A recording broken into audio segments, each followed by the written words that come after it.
Hola, ¿qué tal? ¿Cómo estás? Espero que estés muy bien y que vamos viento en popa de camino hacia ese eh, certificado maravilloso que te abrirá puertas que aún no conoces. El certificado de educación secundaria te va a abrir puertas, y imagino que ya lo sabrás. Número uno, la más importante, puertas a tu entendimiento, puertas a tu conocimiento general de lo que se pretende que todo ser humano debiese de tener. Esa es el número uno, es la más importante quizá. Pero además de eso vienen montones de otras posibilidades. Si quisieras entrar a las Fuerzas Armadas, necesitas el certificado de educación secundaria. Para ciertos trabajos, si quisieras continuar tu educación en un colegio técnico, en una universidad, en un community college, vas a necesitar tu certificado de educación secundaria. Es ese obstáculo que no te permite ir un poco más allá y abrir todas tus destrezas como ser humano. Entonces, lo que estás haciendo en estos momentos no es tiempo perdido, es todo lo contrario, es creando, haciendo esa llave que te va a permitir abrir las puertas a un futuro maravilloso. No importa la edad que tengas, no importa si estás apenas de 18 años o si estás en tus 50, 60, 70 años. Yo te lo garantizo, tu certificado de educación secundaria va a abrir puertas que de otra manera nunca hubieses podido abrir. Así es que hoy vamos a trabajar con el capítulo 5 en la página 281. 281 del libro del examen, preparación para el examen de GED. Es la tercera edición, como lo ves acá, ¿no? Aquí. ¿Ok? Así es que vamos a, a tratar de tomar este capítulo. Es un capítulo un poquito extenso, pero en realidad no es nada del otro mundo. En realidad te va a explicar qué tipo de información te van a dar para que puedas razonar y adelantar en este curso. Entonces, en el capítulo 5 ahí en la página 281 tenemos los textos informativos. Y dice que muchos de los pasajes de las lecturas va a ser de textos históricos o textos de revistas o textos no ficticios. Son textos, pueden ser discursos, cartas, informes, artículos eh, de periódicos y revistas, como ya lo dijimos, temas que no son de ficción, como estudios científicos o sociales, una serie de textos informativos que presentan dificultades diferentes de las que encontraremos en los textos literarios. Entonces usted va a tener que usar diferentes destrezas de lectura y responder a diferentes tipos de preguntas. Por ejemplo, vamos con textos fundacionales. Un texto fundacional es prácticamente un texto histórico, algo que sucedió, que es de la vida real, que ofrece una serie de fundamentos y en este caso nos están dando el texto de un fragmento de la Constitución de los Estados Unidos. Entonces ahí nos presentan una primera enmienda, la segunda enmienda, la tercera enmienda. Pasamos a la página 281 y terminamos con la cuarta enmienda. ¿Ok? Y fíjese que nos van a hacer la pregunta de la cuarta enmienda nada más. No nos están haciendo pregunta ni de la primera, ni de la segunda, ni de la tercera. Por tal razón es importante que trates de leer rápido. Vas a leer lo más rápido posible. Si te es posible ver la pregunta antes, por lo menos te puedes concentrar entonces en esa pregunta y buscar la respuesta. La respuesta te la van a dar. Simplemente es que te la van a dar en, desordenada para que encuentres y razones la mejor respuesta. Dicho sea de paso, estas cuatro enmiendas son muy importantes porque si estás en este país, estas 4 enmiendas son derechos como ser humano que tienes aquí en este país, en Estados Unidos. Entonces, si nunca has estado expuesto a la información de las enmiendas, te recomiendo que las leas, no solamente por leerlas, sino que las aprendas porque estas son parte de tus derechos como ser humano en Estados Unidos. Bien, vas a ver entonces ahí que al final hay una pregunta que dice, ¿cuál es la idea central de la cuarta enmienda? Bueno, vamos a leer la cuarta enmienda entonces. Dice, el derecho de los habitantes de que sus personas, domicilios, papeles y efectos se hallen a salvo de pesquisas y aprehensiones arbitrarias será inviolable, inviolable, y no se expedirán al efecto mandamientos que no se apoyen en un motivo verosímil, estén corroborados mediante juramento o protesta y describan con particularidad el lugar que debe ser registrado y las personas o cosas que han de ser detenidas o embargadas. Esa es la cuarta enmienda, ese es el derecho, un derecho que tenemos en este gran país. Entonces dice, ¿cuál es la idea central de la cuarta enmienda? Vamos a ver. Los habitantes podrán estar sujetos a registros arbitrarios bajo ciertas circunstancias. Inmediatamente te das cuenta que no, que ese no es cierto. Entonces ya lo eliminas. Ya ahora tienes un 75% de posibilidades. B. Los habitantes tienen el derecho de no ser sometidos a registros arbitrarios. Puede ser, suena bien, pero continuemos leyendo. No te quedes inmediatamente con lo que te parece, porque muchas veces te lo van a poner a estilo de trampita, quizá, simplemente para realmente ver cuál es tu razonamiento y entendimiento del curso, perdón, de la lectura. Eh, C. Los registros arbitrarios están permitidos si se realizan ciertas formas. Mm, Podría ser, habría que escudriñar un poquito, ahí escarbar un poquito la enmienda para ver si en realidad es esto lo que dice la enmienda. Y finalmente dice, el gobierno tiene el derecho de administrar los registros arbitrarios. En ningún momento se dice que el gobierno tiene el derecho, en ningún momento. Entonces se elimina. Entonces ya ahora pasaste de un 75% de posibilidades a un 50% de posibilidades. Ahora tienes solamente dos preguntas, perdón, dos respuestas que pueden ser que sean las mejores opciones. Entonces ya eliminamos A y D. Ahora nos quedamos con B y C. Entonces, veamos a ver, la C dice, los registros arbitrarios están permitidos si se realizan de ciertas formas.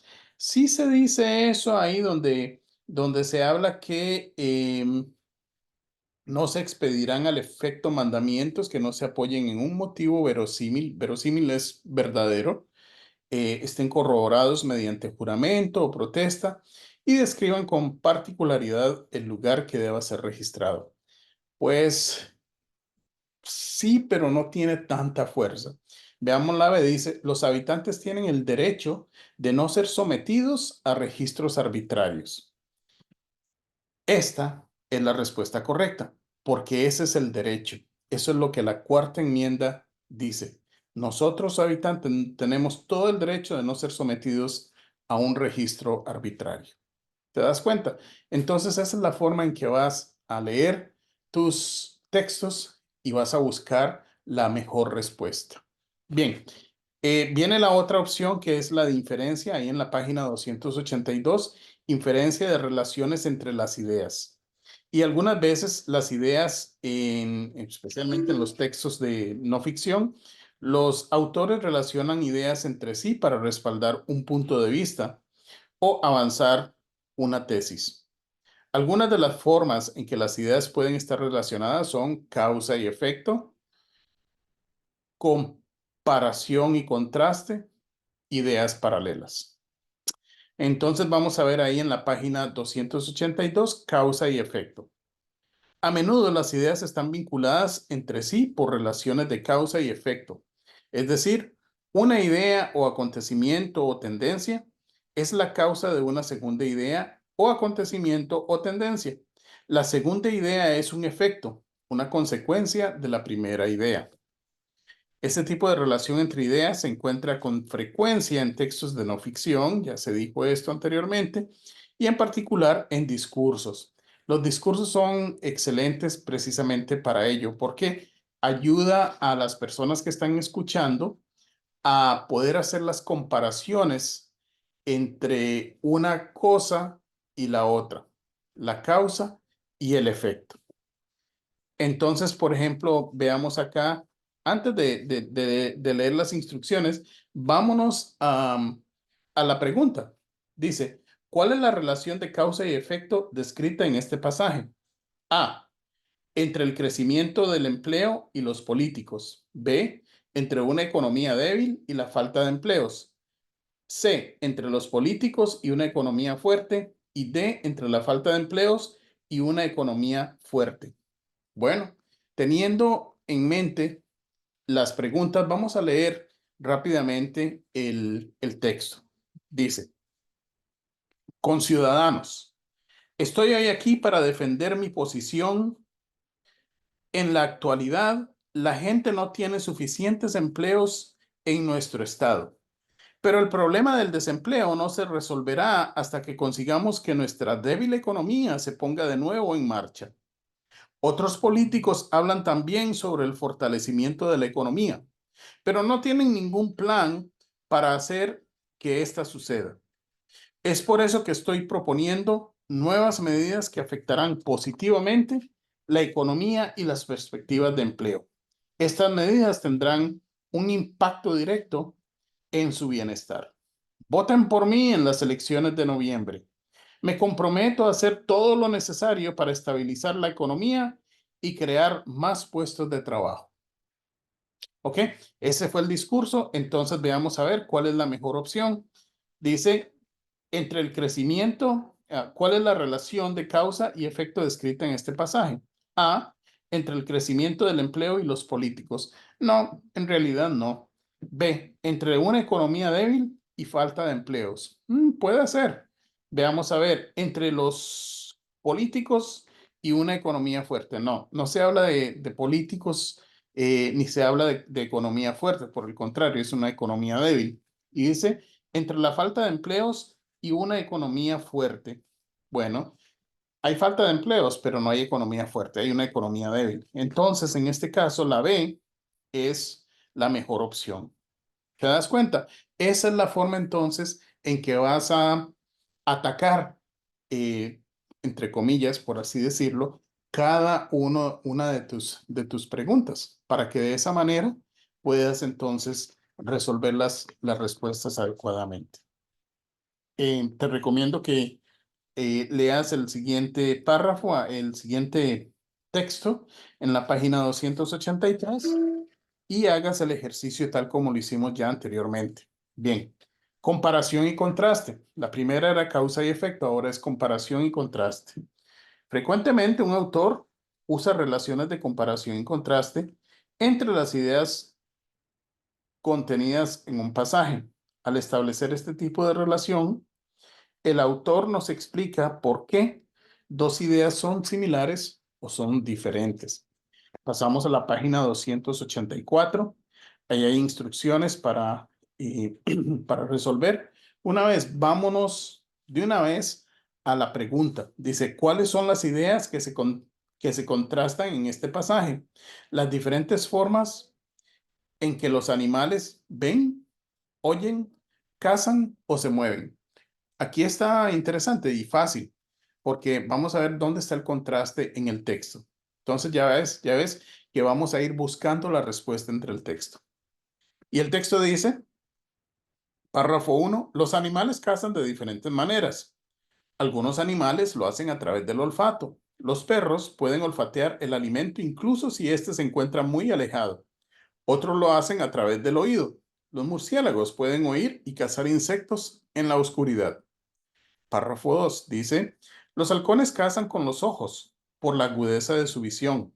Los halcones vuelan sobre la tierra y pueden registrar desde una gran altura movimientos pequeños sobre el césped. Así pueden detectar la presencia de un ratón pequeño y cazarlo. Párrafo 3 dice, las serpientes de cascabel cazan a sus presas de otra forma. Perciben el calor de sus víctimas cuando se encuentran en la proximidad y se desplazan sigilosamente hacia el lugar donde se encuentran. Incluso, si no lo pueden ver, detectan la presencia de un ratón por el calor que éste emite. Una mordida precisa convertirá al ratón en un buen almuerzo. Otra vez, ¿cuáles son las ideas que se contrastan en este pasaje? Las diferentes formas en que los animales ven, oyen, cazan o se mueven. ¿Cuál crees que sea la respuesta?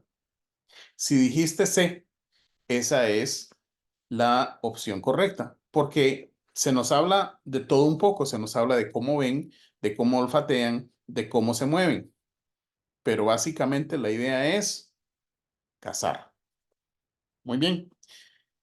En la página 284 tenemos también las ideas paralelas. Las ideas paralelas es una relación de paralelismo en una forma de equiparar dos ideas que se presentan de manera igual o paralela. Paralela es que van juntas, pero nunca se unen. ¿Okay? Siempre van así, paralelas, pero nunca se unen. Eso algún día lo vamos a ver en la clase de matemáticas. Bien, entonces dice, un ejemplo famoso de paralelismo se encuentra en el discurso inaugural del presidente John F. Kennedy, pronunciado en 1960. Y decía, entonces, compatriotas, no pregunten qué puede hacer su país por ustedes. Pregunten qué pueden hacer ustedes por su país. ¿Ves el paralelismo? No preguntes qué puede hacer el país por ti. Pregunta qué puedes hacer tú por tu país. Paralelos, ideas paralelas. Y ese es el paralelismo. Bien, ahí abajo tienes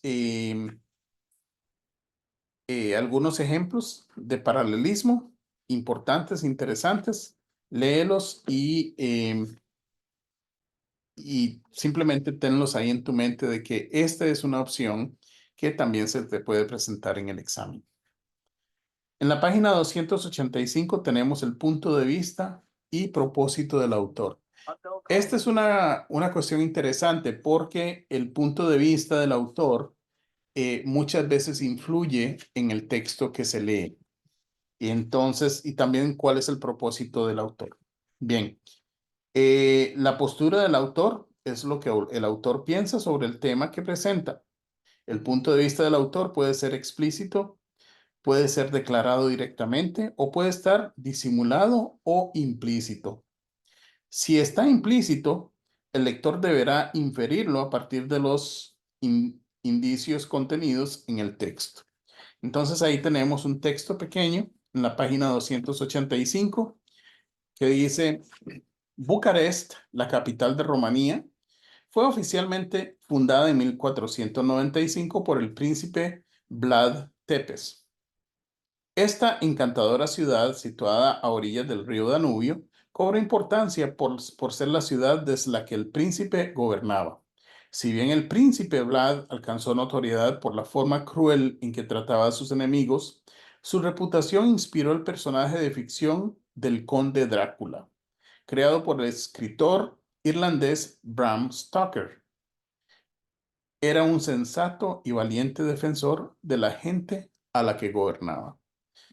¿Cuál de las afirmaciones siguientes refleja mejor el punto de vista del autor sobre Vlad Tepes? ¿El autor piensa que el príncipe Vlad era un mal gobernante? B. Nadie temía a Vlad Tepes. C. Vlad Tepes ha sido descrito injustamente. O D. El conde Drácula no provocaba tanto terror como el verdadero Vlad Tepes. ¿Cuál crees que sea la respuesta correcta? Si pensaste que la opción C es la respuesta correcta, estás en lo correcto. Porque Vlad Tepes ha sido, de acuerdo al autor, descrito injustamente. Bien. Y como lo ves ahí abajo, dice el príncipe, al describir al príncipe como un sensato y valiente gobernante, el autor está sugiriendo que la reputación de Vlad Tepes de hombre cruel y violento es parcial y no refleja toda la verdad sobre su persona. ¿Te das cuenta? El propósito del autor es aquello que el autor espera conseguir al escribir un texto. El autor puede querer entretener, expresar sentimientos, informar o persuadir. Bien, ahí pasamos entonces. Léete ese texto en la página 285 que continúa en la página 286. Haz una pausa al video, lee el pasaje y luego ve por las preguntas. Dice, ¿por qué escribió el autor este pasaje? A, para informar a los lectores sobre el tema. B, para persuadir a los lectores a que hagan algo. C, para explicar a los lectores cómo solucionar un problema. O D, para dar instrucciones sobre cómo realizar una tarea. ¿Cuál crees que sea la respuesta correcta? Bueno, si leíste el texto, puedes continuar y vas a ver, vas a comparar tu respuesta con la respuesta correcta que está ahí abajito después de las preguntas. ¿De acuerdo? Bien. Lo mismo, ahí tienes otro ejercicio en la página 286, en donde lees lo que parece ser una carta, ¿ok? Y finalmente, en la página 287, vas a responder la pregunta que te hacen. Igual, ahí abajo vas a tener la respuesta correcta, entonces em, revisa tu respuesta con la respuesta correcta, que en este caso aparentemente es, a ver, pues no nos dice en este caso, tendríamos que leerlo, pero en todo caso esa es parte de tu tarea. De acuerdo, si bien todas las opciones son mencionadas en la carta, el verdadero propósito de la misma es preguntarle a Rosa si estaría dispuesta a hacerse cargo de coordinar la feria.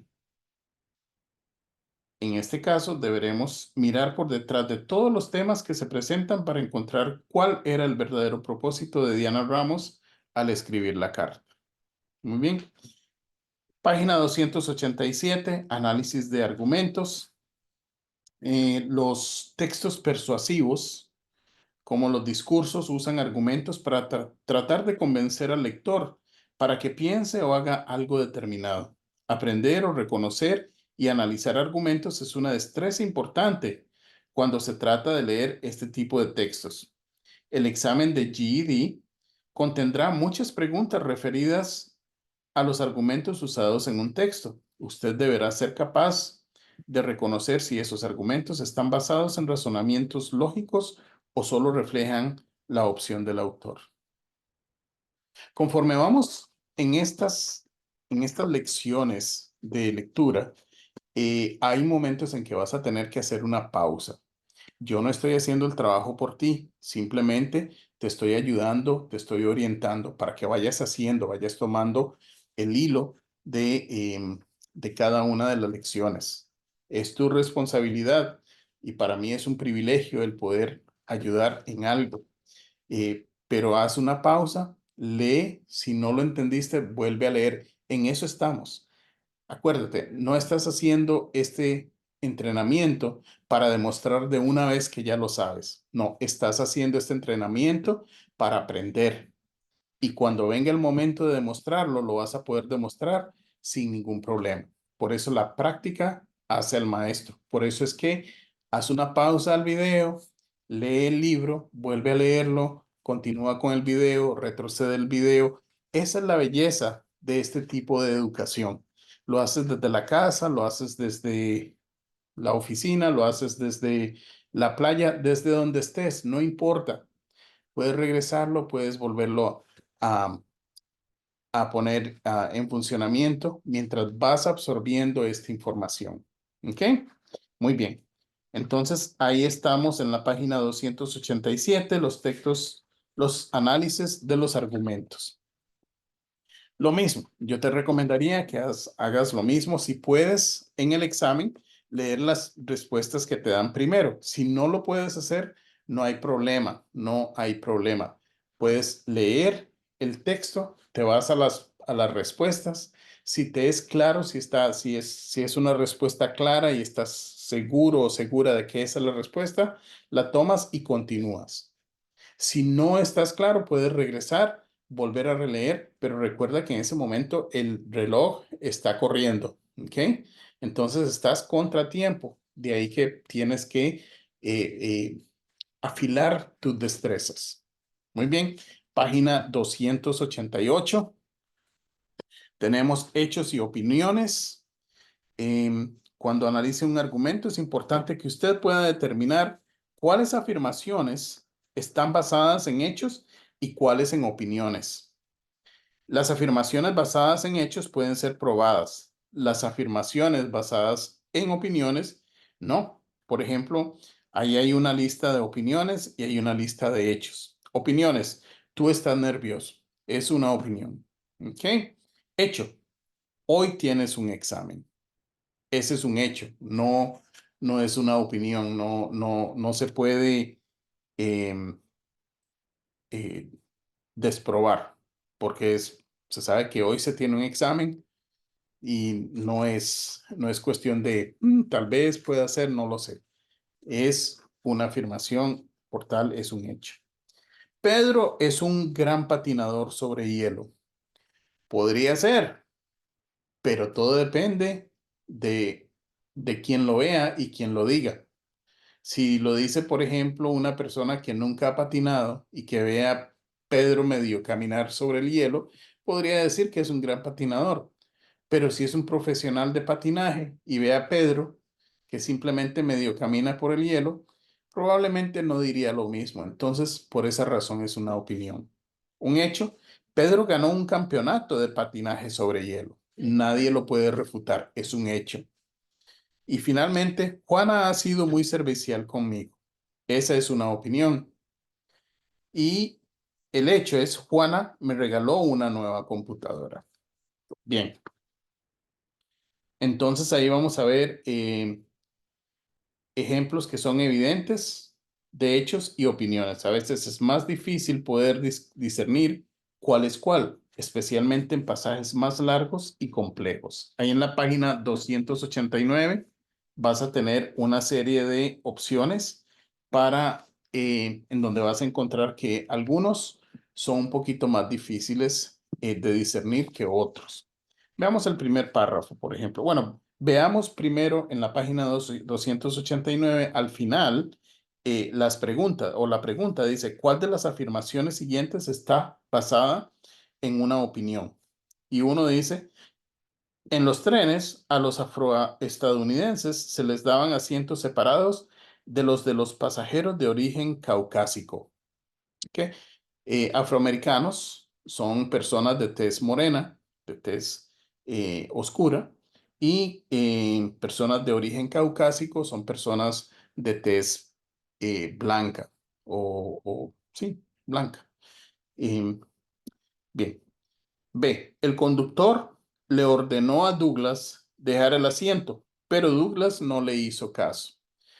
Hasta el momento, sin haber leído el párrafo, estos dos son hechos. ¿Ok? De tal manera que no son opiniones. C. Los empleados del ferrocarril trataron de atrapar a Douglas y sacarlo del asiento que ocupaba. Me suena también a hecho, aunque no he leído el texto todavía. Finalmente, D. En el pueblo de Lynn, la gente hablaba solo del incidente. Muy bien, no sabemos porque no hemos leído el párrafo aún, pero em, se está hablando de la gente y que hablaba solo del incidente. Podría ser que no todos. Entonces, por eso hay que leer el párrafo. Pero probablemente la D es la respuesta correcta. Bien, pasamos a la página 290. La confiabilidad de las fuentes. La confiabilidad de las fuentes. Cuando se analizan los argumentos, lo primero que usted deberá comprobar es si la información presentada es verdadera. Para ello, usted deberá juzgar si las fuentes de las que proviene la información son confiables.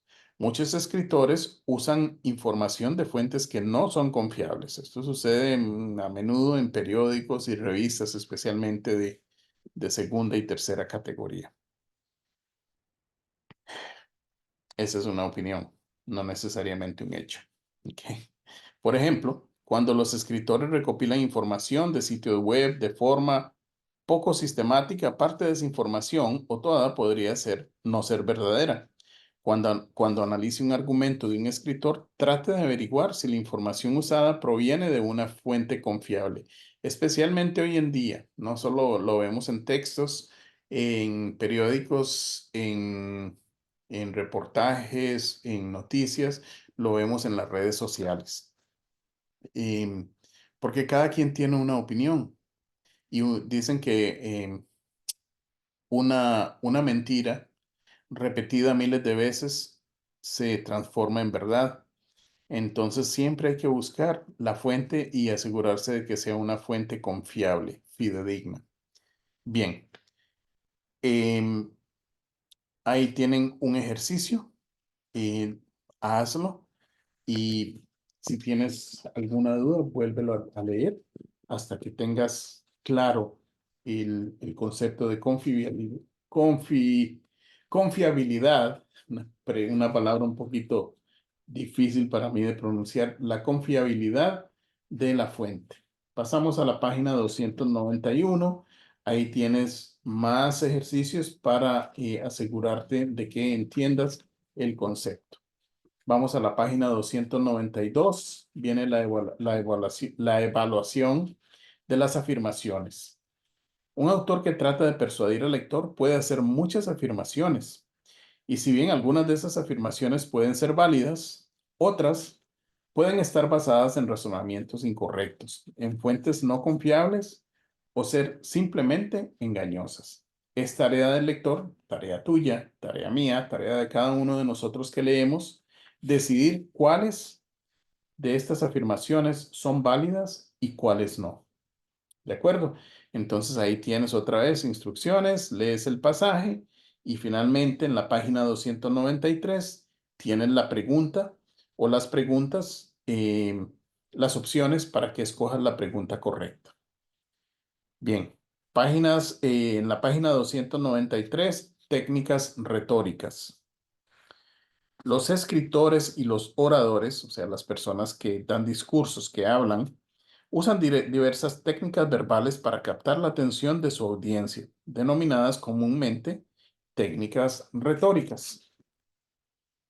Existen varios tipos de técnicas retóricas. Las más comunes son el uso de aliteraciones, analogías, enumeraciones, repeticiones y paralelismos. Yuxtaposiciones de opuestos y afirmaciones calificadas. Los escritores y los oradores usan estas técnicas para presentar sus palabras de una forma más atractiva e interesante a su audiencia. Por lo general, los escritores y los oradores que intentan convencer al público de la validez de sus argumentos usarán técnicas retóricas con propósitos de persuasión, ¿ok? Con propósitos de em, eh, pues sí, de persuadir, de asegurarse de que usted también crea lo que él o ella está diciendo, de convencimiento. Bien, entonces veamos qué es una aliteración. Aliteración. Esto no es tanto para que lo memorices, porque nadie te va a preguntar qué es una aliteración, pero sí para que tengas dentro de todas las herramientas de conocimiento, que ya sepas qué es una aliteración. Entonces, una aliteración es una repetición evidente del mismo o de los mismos sonidos, sobre todo consonánticos o de una combinación de letras en una frase.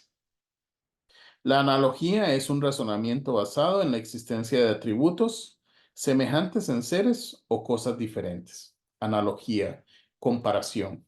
¿Ok? Análogo, comparado. O sea, algo análogo es algo en comparación a. La enumeración es una lista de cosas diferentes o una expresión sucesiva de las partes de que consta un todo. La repetición y el paralelismo, ya vimos un poquito del paralelismo, son técnicas retóricas usadas por los escritores para cotejar o comparar afirmaciones relacionadas entre sí. La yuxtaposición de opuestos consiste en colocar juntas o próximas cosas con el propósito de mostrar sus diferencias. Las afirmaciones calificadas son afirmaciones que podrían no ser verdaderas tal como han sido expresadas. Muy bien, ahí tenemos un párrafo en la página 294. Igual vas a encontrar la respuesta correcta al final de la pregunta, pero trata de hacerlo sin verlo. Y luego vas y comparas tu respuesta con la respuesta correcta. ¿De acuerdo? Bien, página 294, ahí hacia abajo. La actitud del autor ante puntos de vista opuestos. El autor siempre va a tener sus puntos de vista, o casi siempre, o la mayoría de las veces, a no ser que tenga em, un entrenamiento muy específico. Se supone, por ejemplo, que historiadores, científicos, debiesen de respetar eh, la, el no inyectar puntos de vista personales, pero somos seres humanos y no siempre sucede.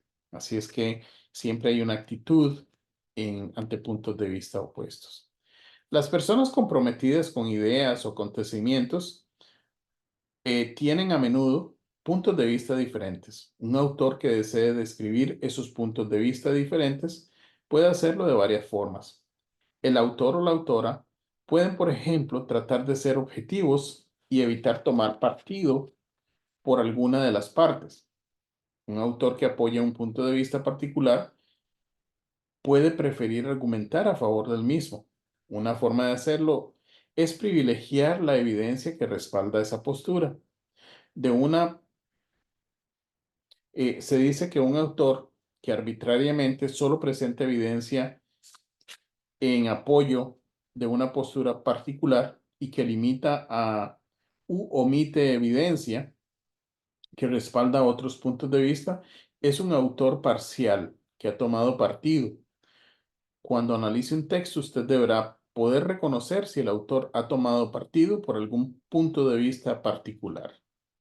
Ahí hay todo un ejercicio, es un ejercicio un poquito largo, con 4 párrafos, y en la página 295 vas a tener la pregunta y en este caso muy bueno, antes de que pases a la página 296, puedes tomar la decisión de cuál es la respuesta correcta y luego pasas a la página 296 y comparas si tu respuesta es la correcta, porque en la página 296 ahí vas a encontrar la respuesta correcta. En la página 296 tenemos comparación de textos. ¿Okay? Y en comparación de textos, una de las tareas que usted va a encontrar en el examen de razonamiento absolutamente garantizado eh, es a través es la comparación de dos textos. Los textos serán ambos pasajes de no ficción y por lo general se referirán a un tema similar, aunque tendrán un enfoque diferente. Las preguntas tratarán sobre las similitudes o las diferencias entre los pasajes en términos de perspectiva, tono, estructura, propósito o efecto general. Y aquí vamos a tener dos pasajes, pasaje A y el pasaje B. Y en la página 297 vas a tener eh, las preguntas acerca de ese pasaje. Te recomiendo que tomes suficiente tiempo, que leas y releas este concepto porque definitivamente vas a tener comparación de textos en tu examen de el certificado de educación secundaria. Página 296 y 97. te recomiendo que tomes el doble de tiempo para que absorbas esta información. Bien, pasamos a la página 298 y es otra vez una comparación de textos, precioso porque está enmarcado, son temas parecidos, pero aparentemente son opuestos. Uno dice, informe, ¿por qué muchos estudiantes asisten a las universidades comunitarias? Y el pasaje B, las universidades comunitarias cumplen con su cometido. Así es que vas a leer ambos y posteriormente en la página 300 vas a hacer los ejercicios para ver si estás en lo correcto. Así es que estas últimas 4 páginas te van a mantener un poco ocupado o ocupada. No te preocupes y no te ofusques. Haz lo mejor posible para que sepas que esto va a ser parte de tu examen del certificado de educación secundaria. Pero lo vas a poder hacer, no te preocupes de eso. Te voy a contar una historia. Cuando yo llegué a este país, vine a trabajar de lavaplatos y trabajaba en un restaurante en New Jersey, un restaurante relativamente, era tamaño mediano, era bastante ocupado, trabajaba 12 horas al día por la noche y en una oportunidad apareció una, una una oportunidad de trabajo en otro lugar. Este otro lugar era en Filadelfia. Y yo no conocía a mucha gente, pero me llamaba la atención porque iba a ganar $15 por semana más. Entonces, tomé la decisión de irme para este lugar y le di mi información al dueño del restaurante de que iba a trabajar por una semana más y ya me iba para el otro lugar. Bueno, una noche recibí una llamada telefónica, no sé de quién, era de otro colega, imagino, otro costarricense, por cierto, y me dice, ¿es cierto que usted se va a ir para tal lugar en Filadelfia? Y le digo yo, sí. Y me dice, uy, no, mejor piénselo 2 veces, ese lugar es un matadero, ahí eh, nadie aguanta, porque es un matadero. Entonces, pues uno está, como decimos vulgarmente, pollito, ¿verdad? No sabe y uno pues trata de basarse en las personas que supuestamente tienen más experiencia de estar acá o en cualquier lugar o en cualquier circunstancia. Y, y mi pensamiento fue inmediatamente le dije yo, ¿hay algún otro costarricense que trabaje ahí? Y me dice, sí, sí, hay unos costarricenses, pero no, le recomiendo, no se vaya para allá, mejor quédese aquí donde está, ese lugar es un matadero. Mi pensamiento, mi único punto de, de referencia en ese momento, dentro de mi falta de experiencia, fue, si hay otro costarricense haciendo el trabajo, yo lo voy a poder hacer. Entonces, te cuento esta historia para que tal vez lo uses como referencia.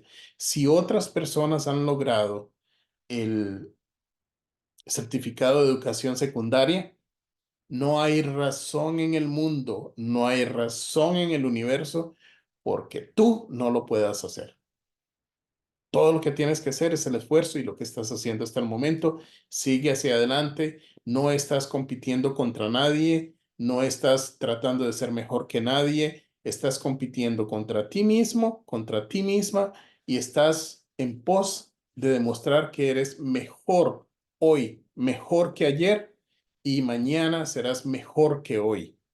Eso es lo que logras con tus esfuerzos. Así es que vamos hacia adelante. Pasamos entonces ahí a la página 300 hacia abajo, hay otro pasaje, pasaje A, pasaje B, luego viene cómo interpretar las fechas de vencimiento y hay 3 columnas, una dice ¿qué se dice? Es una pregunta, otra ¿qué significa? Y finalmente ¿se puede comer? Entonces ahí vas a ver las opciones, nada más estudialas en, con calma y vas a ver que vas a llegar a la culminación de este capítulo 5 sin ningún problema. Así es que aquí en la página 301 terminamos el capítulo 5 y ahora, eso fue lo fácil, ahora te queda la parte divertida que es hacer los ejercicios ahí en las páginas de la página 302 a la 308. Esa es tu tarea. Haz los ejercicios. Haz los ejercicios, no importa qué, no importa qué pase, no importa el resto de lo que esté sucediendo en el mundo. Lo importante es que en este momento todo tu esfuerzo está concentrado en el logro que buscas. De acuerdo, nos vemos en el próximo capítulo, que es el capítulo 6 en la página 309.